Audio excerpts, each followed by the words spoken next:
உனக்கு விதிக்கும் உன் கடவுளாகிய ஆண்டவரின் கட்டளைகளுக்கு செவி கொடுத்து அவற்றை கடைபிடிப்பதில் கருத்தாயிரு. அப்பொழுது ஆண்டவர் உன்னை முதல்வனாக ஆக்குவாரே அன்றி கடையனாக ஆக்க மாட்டார்.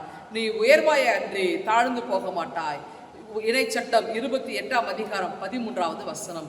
உபாகமம் 28:13வது வசனம். ஆண்டவர் நம்மை கீழாக்காமல் மேலாக்குகிறவராக இருக்கிறார். அப்போ இந்த உலகத்துல நமக்கு நிறைய உபத்திரவங்கள், அவமானங்கள், நிந்தைகள், பிரச்சனைகள் வரும். இதையெல்லாம் நம்ம ஃபேஸ் பண்ணாதான் நம்ம ஒரு சிறந்த நல்ல ஒரு தலைமைத்துவம் அல்லது நல்ல ஒரு சிறந்த குடிமகனாக வாழ முடியும், ஒரு மனிதனாகவே வாழ முடியும். இல்லைன்னா நம்ம சின்ன சின்ன விஷயத்தெல்லாம் உடஞ்சி போயிடும். அப்போ நமக்கு பிரச்சனைகள் இல்லாதவங்களே யாருமே கிடையாது. எல்லாருக்கும் ஒவ்வொருவரும் ஒரு பிரச்சனை வருது. ஆனால் அந்த பிரச்சனைகளை நாம் அப்படியே எதிர்கொள்வதற்கு நமக்கு பலன் வேண்டும். இந்த பலன் பார்த்தீங்கன்னா கடவுள் கொடுக்குறவராக இருக்கிறார். அப்போ ஆண்டவர் இன்னைக்கு அழகான வாக்கு கொடுக்குறார். உன்னை நான் வாலாக்காமல் தலையாக்குவேன், கீழாக்காமல் நீ மேலாவாய் அப்படின்னு சொல்றாருல. அந்த வார்த்தை சும்மா சாதாரணமான வார்த்தை கிடையாது. அது அந்த வார்த்தைக்கு வாழ்வு இருக்குது, ஜீவன் இருக்கிறது.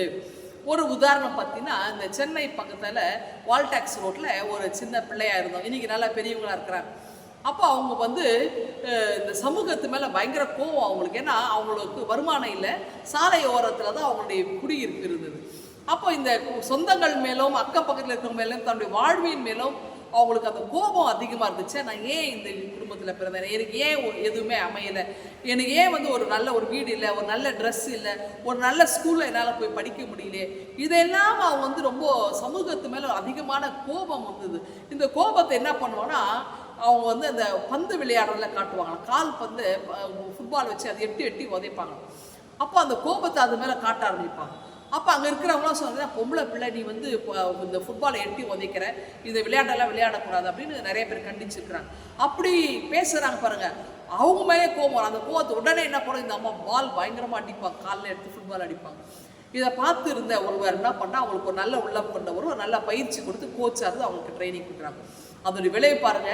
ஸ்காட்லாந்து, ரஷ்யா போன்ற எல்லா நாடுகளுக்கும் போய் அவங்க தங்கப்பதக்கத்தை பெற்று வந்தாங்க.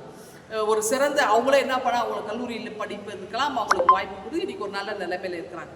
இந்த உலகம் அவங்கள எள்ளி நகையாடியது. பொம்பளை பிள்ளை நீ செய்ய முடியாது, உன்னால நீ செய்யக்கூடாது இந்த பணிகளைன்னு சொன்னது. அல்லது இவங்க குடியிருப்பு இல்லாதவங்க, ஏழை எளியவங்க, இந்த உலகம் அவங்களை சிரித்து பார்த்து அவங்களை எள்ளி நகையாடினது மட்டுமல்ல, அவங்கள கேவலமாய் பேசினது. இந்த அசிங்கமான அந்த இடங்களில் இருந்து உருவான ஒரு பெண் தான் இன்னைக்கு ஒரு தலை சிறந்த பெண்ணாக இருக்கிறாங்க. அப்போது அவங்க வாழ்க்கையில் உடைஞ்சு போகாமல் எப்படி அதில் மேலே வரணுன்றதுக்கான முயற்சியை அவங்க மேற்கொண்டாங்க. இன்னைக்கு பாருங்கள், அதே இடத்துக்கு அவங்க திரும்பி வரும்பொழுது உலகம் அவங்களை திரும்பி பார்த்து போச்சு. இதுதாங்க உலகம். அவங்க கஷ்டப்படும் போது எல்லாரும் அவங்க கூட சேர்த்து விட்டுருவாங்க. அதே நல்ல நிலைமையில் வரும்போது எல்லாரும் எங்கள் சொந்தக்காரங்கன்னு சொல்லி கூட நிற்பாங்க. இதுதான் இன்றைக்கு இருக்கிற யதார்த்தமான உண்மை. ஆகவே இந்த உலகத்தில் பேசுகிறதை அல்லது நம்ம எள்ளி நகையாடுவதை நம்ம கருத்தில் கொள்ள வேண்டாம். எல்லாவற்றையும் ஆண்டவர் நமக்கு பலனாய் இருந்து நம்மை உயர்வடைய செய்கிறவராய் இருக்கிறார். நம்மை தலையாக முதன்மையானவர்களாக நம்மை கொண்டு வரக்கிறார். ஆகவே ஆண்டவருடைய கரம் நாம் அர்ப்பணிப்போம். இந்த சிந்தனையோடு இந்த நாளை துவங்குங்கள். ஆண்டவர் உங்களை ஆசீர்வதிப்பாராக. ஆமென். எங்கள் அன்பின் ஆண்டவரே, இந்த நாளிலே நீர் எங்களுக்கு கொடுத்த வாக்குக்காய் நன்றி. எங்களை நீர் ஆண்டவர் உயர்வடை செய்ய போகிறார். அதற்காக ஸ்தோத்திரிக்கிறோம். இயேசுவை ஜெபிக்கிறோம் எங்கள் அன்பின் கனவு.